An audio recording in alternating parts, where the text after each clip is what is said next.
शादी जो लफ्ज़ है या जो रिश्ता है, ये सुनने की हद तक बहुत दिलकश है, सुनने में बहुत अच्छा लगता है और आपको लगेगा कि इससे खूबसूरत कोई चीज़ नहीं है और आसान है बिल्कुल शादी करना,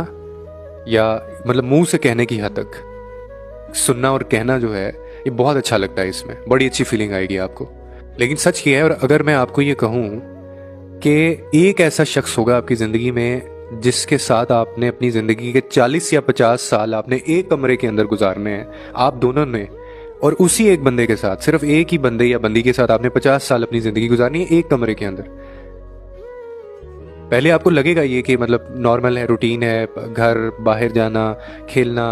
और हंसी खुशी, रिश्ते और ये सारी चीज़ें, लेकिन असल में आपको रहना है उस एक बंदे के साथ सारी ज़िंदगी। अब आप सोचें कि वो कैसा शख्स होना चाहिए। जब आप ये एक माइंडसेट के साथ जाएंगे ना इस रिश्ते के अंदर कि यार इस एक शख्स के साथ मैंने 40-50 साल गुजारने हैं,